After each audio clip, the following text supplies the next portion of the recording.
بسم اللہ الرحمن الرحیم وبہ نستعین وهو خیر الناصر ومعین ومن لا یکتفی بذلک ینظر الی ان القربۃ غایۃ للفعل.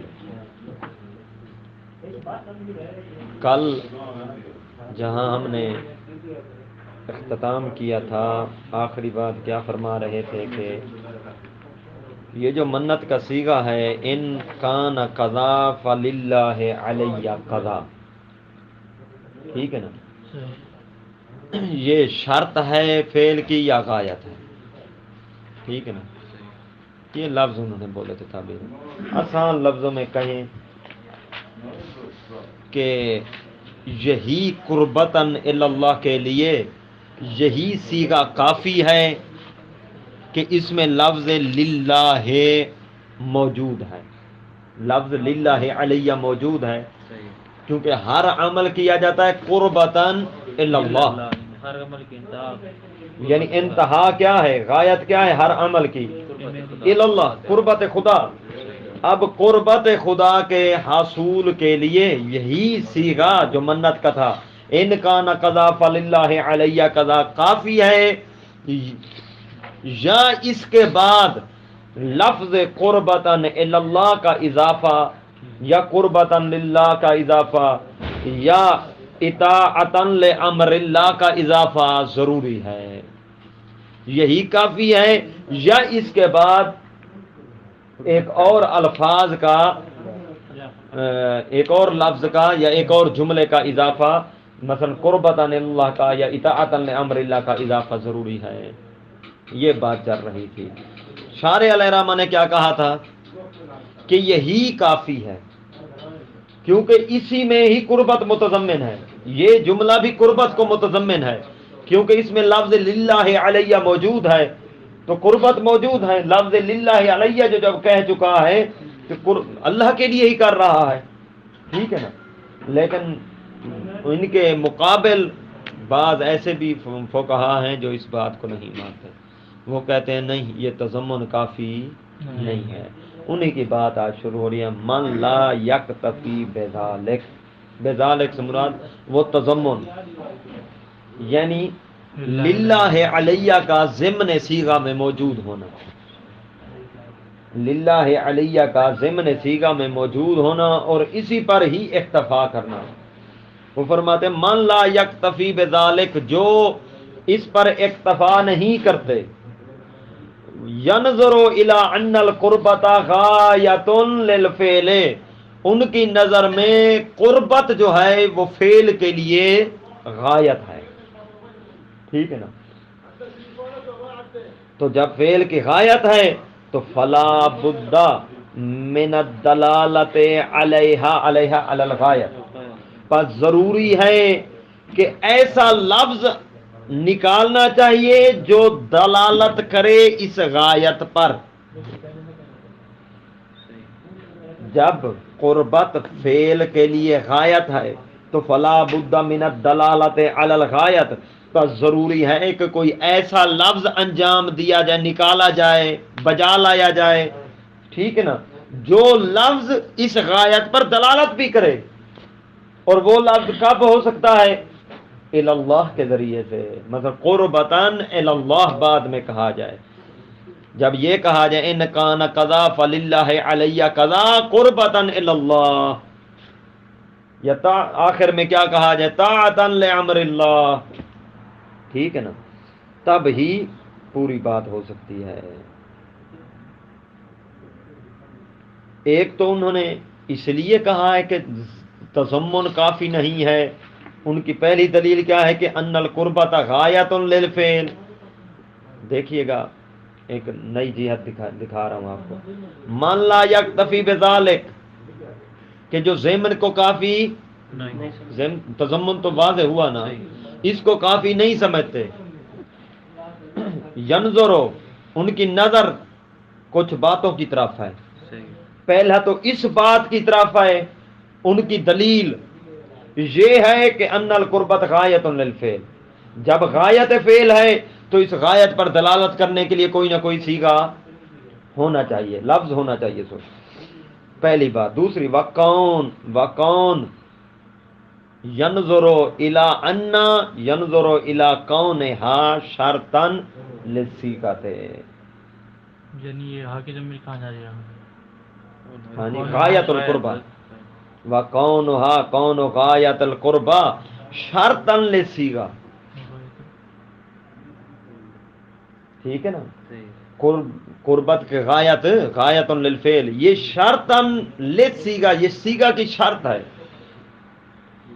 وشرط مغایر للمشروط اور شرط جو ہوتی ہے وہ مشروط کے کیا ہوتی ہے؟ مغایر اور غیر ہوتی ہے. اب سنیے گا صیغہ کیا ہے. وہ پوچھ رہے ہیں ہم سے صیغہ کیا ہے. ہم نے کہا صیغہ یہ ہے کہ ان کان قضا. ادھر دیکھیں لکھ لیں چلو.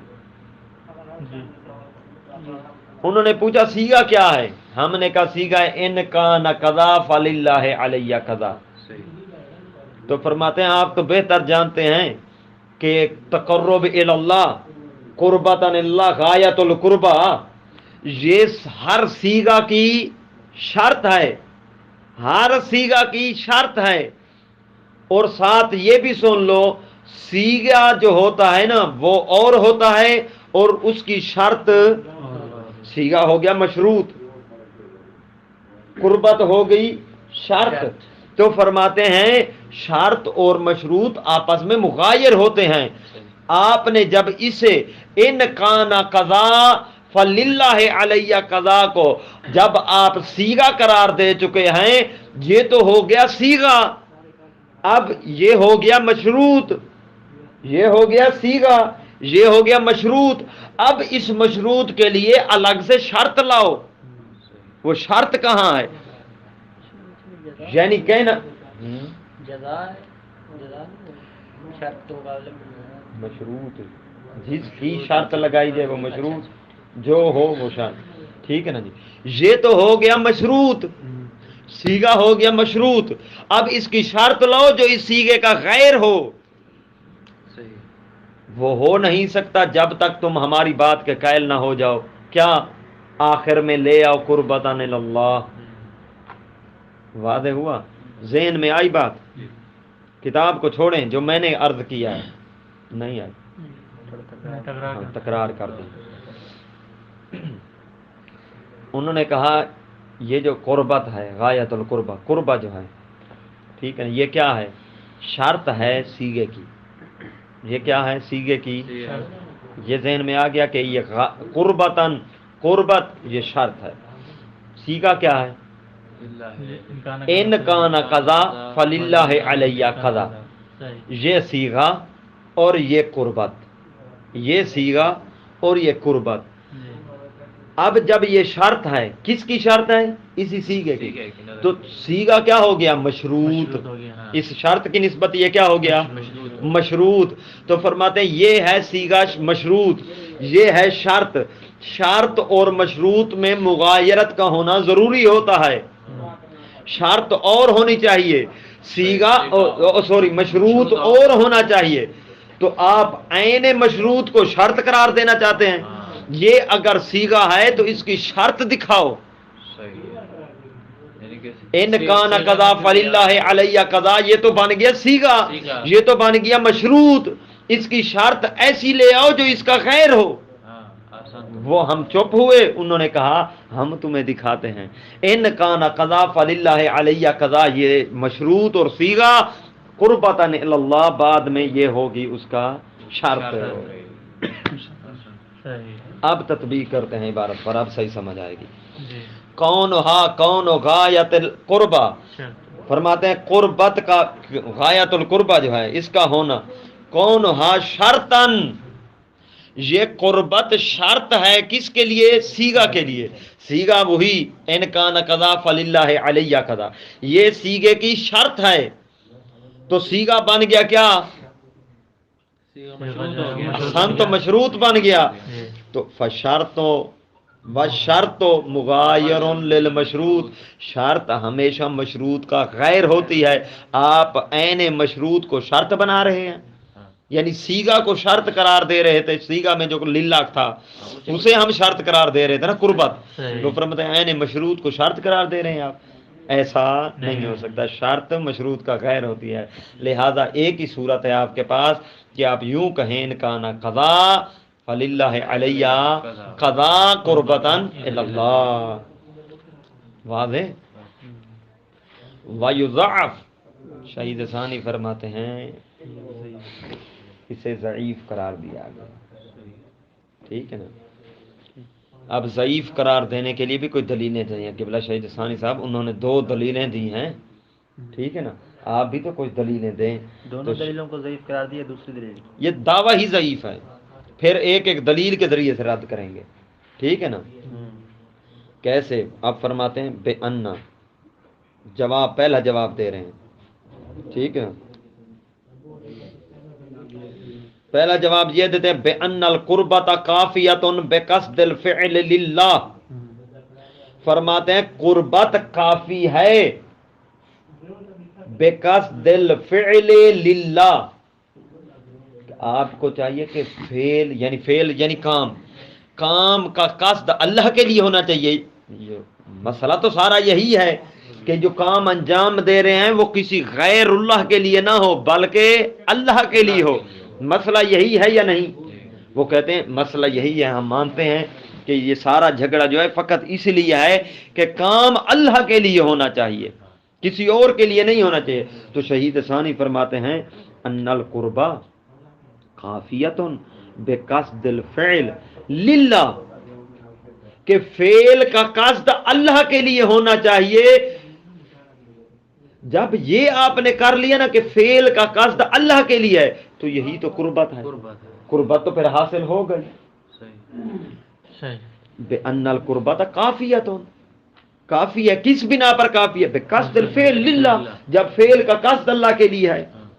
کما فی غیر ہی، جس طرح کے نظر کے علاوہ باقی عبادات میں یہی ہوتا ہے نا کہ ضروری ہے زبان سے نکالو کہ میں کر رہا ہوں اللہ کے لیے، یا نماز پڑھ رہے ہو دل میں ہونا چاہیے کہ میں اللہ کے لیے پڑھ رہا ہوں. بس اللہ کے لیے پڑھ رہے ہو تو ٹھیک ہے. زبان سے قربت الی اللہ کہنا ضروری ہے؟ نہیں ضروری. جب نہیں وہاں ضروری نہیں ہے، وہاں اللہ کے لیے قصد کافی ہے تو یہاں بھی قصد کافی ہے، قربت حاصل ہو جائے گی. کما اشرنا، جس طرح کے شہید ثانی فرماتے ہیں ہم پہلے بھی اشارہ کر چکے ہیں. پہلے کہاں اشارہ کیا ہے؟ پیچھے ہی انہوں نے کہا تھا وَإِن لَمْ يَتْبَعُهَا بَعْدَ ذَلِكَ، اگرچہ قربت بعد میں اس کی اتباع نہ بھی کرے، یعنی اس سیگا کے بعد قربت الگ طور پہ نہ بھی لیں تو کوئی حرج نہیں ہے. یہ کہا تھا. وَهُوَ هُنَا حاصل، اور قصد الفعل جو ہے نا، فعل کا قصد للہ، قصد الفعل للہ یہاں حاصل ہے. کیسے حاصل ہے؟ اسی سیگا میں کیسے حاصل ہے؟ ان کان قضا فللہ علیہ قضا. یہاں للہ کا آ جانا یہی فرماتے ہیں قصد الفعل للہ کے لیے کافی ہے. اچھا. والتعلیل لازم، دوسرا جواب.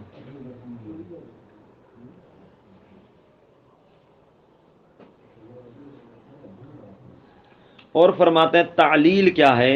لازم ہے.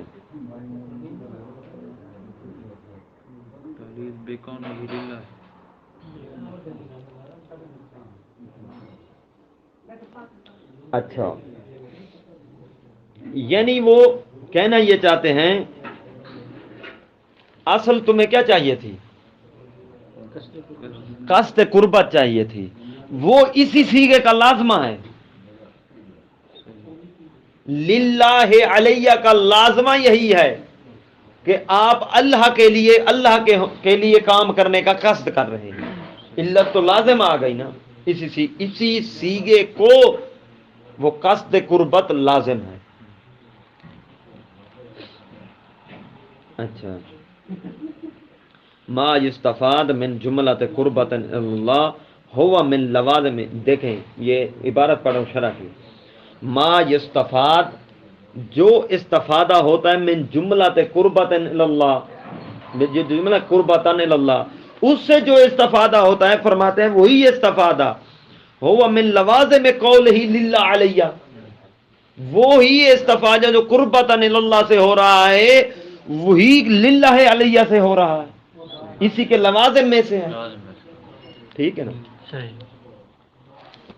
والتعلیل لازم، اب سنیے گا ذہن میں یہ بیٹھ گیا نا ڈھانچہ، والتعلیل لازم، وہ جو علت آپ نے بتائی تھی کہ قصد قربت کے لیے قربتاً اللہ ہونا چاہیے، قربتاً اللہ سے قصد قربت اخذ ہوگا، تو فرماتے ہیں جو قصد قربتاً اللہ سے حاصل ہوتا ہے وہی لازمہ ہے للہ علیہ کا، للہ علیہ سے بھی وہی علت حاصل ہو رہی ہے، تو کوئی فرق مقصد نکالنا ہے نا، جو قربت اللہ سے حاصل ہو رہی ہے وہی للہ علیہ سے حاصل ہو رہی ہے، وہی للہ علیہ سے حاصل ہو رہی ہے۔ ہاں اچھا، والمغایرۃ متحققۃ،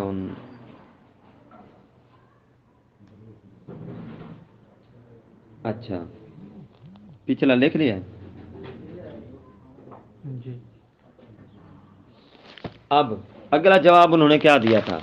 اگلا جواب قبلہ انہوں نے دیا تھا کہ شرط اور مشروط کے درمیان کیا ہونی چاہیے؟ مغایرت ہونی چاہیے۔ انہوں نے کہا تھا قربت شرط ہے، قربت شرط ہے اور سیگا کیا ہے؟ مشروط، اور ان دونوں کے درمیان یعنی گویا ہم کہیں آسان سیگے کے اور شرط کے درمیان سیگا اور ہو، شرط قربت اور ہونی چاہیے، الگ ہونی چاہیے، تو فرماتے وہ بھی یہاں حاصل ہے۔ کیسے؟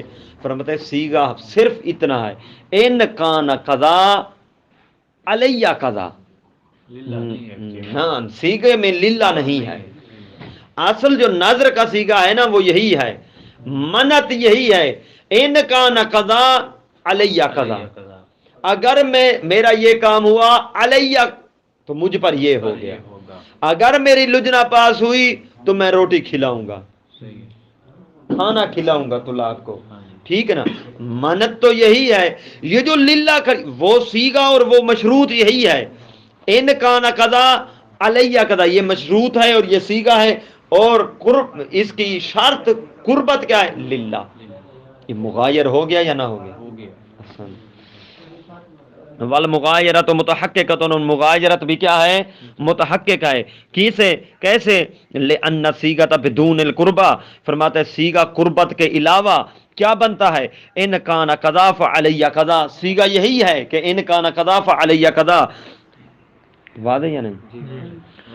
فإن الاصل فی النظر الوعد بشرط،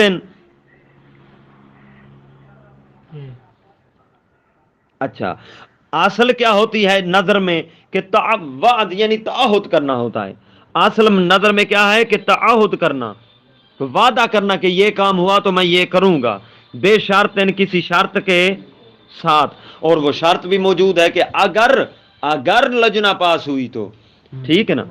فتکون اضافۃ خارجۃ، تو وہ شرط یعنی وہ للہ وہ اضافہ خارجی ہو گیا، قربت والی شرط وہ للہ وہ کیا ہو گیا؟ اضافہ کس سے؟ ان سیگا، سیگا سے خارجی ہو گیا، تو جب خارج ہو گیا تو غیر ہو گیا، جب غیر ہو گیا تو وہ جو مغایرت آپ نے کہا تھا کہ شرط اور سیگا کے درمیان کیا ہو؟ قربت اور سیگا کی مغایرت متحقق ہو، متحقق ہو چکی ہے، اب تو کوئی اشکال وہ کہتے ہیں نہ رہا۔ وَهُوَ الْمُلْتَزَمُ بِصِيغَةِ النَّظْرِ، یہیں سے نہ سوری وَضَابِطُهُ، فرماتے ہیں اب اس کا ضابطہ، کس کا ضابطہ؟ نظر کا ضابطہ، سن اے ضابطۃ النظر، نظر کا ضابطہ، والمراد منہ ہنا المنظور، ٹھیک ہے، لیکن یہاں ناظر سے یہ ضابطۃ النظر ٹھیک ہے، لیکن بحث جو کریں گے وہ منظور کی کریں گے، ایک ہوتی ہے ناظر خود عین تکلیف، ایک کہتے ہیں منظور یعنی جس کے بارے میں نظر کی یا منت مانی ہے. افرم وَهُوَ الْمُلْتَزَمُ بِصِيغَةِ النَّذْرِ منظور کی تعریف کر رہے ہیں وہ ہوتا ہے جس کو لازم قرار دیا جاتا ہے نظر کے سیغے کی وجہ سے. وَهُوَ الْمُلْتَزَمُ بِصِيغَةِ النَّذْرِ منظور وہ چیز ہوتی ہے جس کو لازم قرار دیا جاتا ہے نظر کے سیغے کی ذریعے سے. اب اس کا ضابطہ کیا ہے؟ نظر کا ضابطہ شروع کر رہے ہیں ان یکونا طاعتن کہ منت اطاعت کی ہونی چاہیے، واجب ہو او مندوبن یا مستحب ندبی ہو مستحب ہو، او مباحن راجحن. مباحن ایک ہوتا ہے وجوب جو اللہ کی طرف سے ہوتا ہے، استحباب اللہ کے. یہ جو مباح چیزیں اللہ نے ان کا حکم نہیں دیا، ٹھیک ہے نا، ان پر نہ کوئی ثواب ہے نہ کوئی گناہ، مباح کام پر، ٹھیک ہے نا. تو اس لیے انہوں نے الگ الگ ذکر کیا ان یکون طاعتن او مباحن. طاعت میں آگے وجوب اور ندب او مباحن یا مباح تو سمجھتے ہیں کون سا کام ہوتا ہے؟ جی نہ ثواب و نہ مثال کے طور پر اب آپ پیاسے نہیں ہیں، پیاسے نہیں ہیں نا، جی یعنی زندگی تو نہیں جانے والی اگر پانی نہ پیا تو اٹھا کر پانی پی رہے، مباح. اٹھ کے چلنے لگ گئے، 2 قدم اور اٹھا لیے، ضرورت بھی نہیں تھی، ٹھیک ہے نا. اچھا مباحن او مباحن راجحن. دیکھیں مباح کی قید ہے، مباح وہ جو راجح ہو. مباح راجح شامل ہوتا ہے مستحب کو، ترجیح ہو کچھ نہ کچھ. ترجیح ہوگی مباح کو، جب ترجیح آ گئی تو استحباب کو شامل ہو گیا، ٹھیک ہے نا. جی اگر 50-50% ہوتا تو پھر تو مباح رہتا، جب ترجیح آ گئی تو یہ کیا ہو گیا کہ بلا مستحب کو شامل ہو گیا. اچھا نہیں کہ بلا یہاں ایک اور سوال ہے، دین مدد فی دنیا سے پہلے ایسے تو نہیں جانے دیں گے نا آپ کو. مبانا اب جب یہ کہا، میں سوال ذہن میں آپ کے لے آتا ہوں، آپ کے ذہن میں ایسے نہیں آیا تو جیسے میں نے یہ کہا تھا نا کہ مباحن راجحن مستحب کو کیا ہے شامل ہے، تو آپ فوراً کہتے ایک جو مستحب کہہ رہے ہیں جو اباحت سے نکل رہا ہے رجحان کی وجہ سے، ایک مستحب پیچھے طاعت میں ذکر کر چکے ہیں. مل فرق بینہما، کہنا چاہیے تھا نا آپ کو، یہ سوال کرنا چاہیے تھا، جو نیند کرے اسے تو نہیں کرنا چاہیے، ٹھیک ہے نا. اچھا کرنا چاہیے تھا یا نہیں؟ تو اس کا جواب بھی ہونا چاہیے. اچھا فرماتے ہیں النطب جو پہلا تھا وہ مختص ہے امور عبادیہ کے ساتھ، امور عبادیہ کے ساتھ. ان المتقدم مختص بالعبادی، وہ امور عبادی کے ساتھ مختص ہے. اور دوسرا جو وہذا یشمل غیرہ، یہ شامل ہے غیر عبادی کو. مثلا غیر عبادی کمن نظر العقل للتقوی علی العبادہ. منت مانی ہے کہ میں روٹی کھاؤں گا، کس لیے؟ اس لیے کھاؤں گا تاکہ عبادت میں تقویت ملے. دین میں ہو گئی ہے. پھر راجع ہوا یا نہ ہوا؟ آ گیا داخل شامل ہو گیا اس میں یا نہ ہوا، ٹھیک ہے نا. یا یہ تو دین کی مثال دنیا کی، کمن ناظر ترک، ہاں کمن ناظر ترک امر دنیاوی، سوری وہ لفظ جو ہے وہ نہیں آ رہا عربی کا، ٹھیک ہے نا. کس لیے دنیاوی امر کو ترک کرنے کی منت مانے؟ کس لیے؟ لے منع النفس عن الشہوات، تاکہ ایسے کام کی منت مانے جس سے شہوات کیا ہو جاتے ہیں، ترک ہوتی ہیں، ٹھیک ہے نا. یہ ہے راجے جو مستحب کو کیا ہوتا ہے، جا ٹکراتا ہے. فی الدین اب دنیا مباح، اب یہ مباح آ گیا، مباح دینی ہو یا مباح دنیاوی ہو. مباح دینی کیا کہا ہے؟ ترک و عقل بعض اطعمہ والاغذیہ لکسر شہوت ہے، ٹھیک ہے نا، بعض مثال کے طور پر بعض ہے کرنا مباح کام ہے لیکن دینی کرنا ہے، منت مانے کہ میں روٹی کھاؤں ایسی غذا کھاؤں گا، فلاں چیز غذا کھاؤں گا جس سے میری شہوت کیا ہو جائے گی، ختم ہو جائے گی۔ غذا کھانا مباح ہے، شہوت کا ختم کرنا دین ہے، ٹھیک ہے نا۔ اور دنیا کے لیے کیا مثال بنے گی؟ دنیا کی مثال بنے گی میں کل منت مانے کہ کل دوپہر کو میں روٹی کھاؤں گا، ٹھیک ہے نا۔ اچھا کس لیے کھاؤں گا؟ للحزال المطلوب فی الدنیا، تاکہ دنیا میں کمزور ہو جاؤں۔ اب یہ راجے ہے یا نہیں ہے؟ دنیا سے ہٹنے کے لیے میں کھاؤں گا، اور سوری نہیں کھاؤں گا روٹی، ترک کی منت مانے نہیں کھاؤں گا، ٹھیک ہے نا جی۔ یہ راجے ہوئی دنیا کا، لیکن راجن مباح راجے ہو گیا۔ اب ولو فلو کانا متساوی طرفین او مکروہن او حرامن، یہاں سے کال انشاءاللہ والحمدللہ رب العالمین۔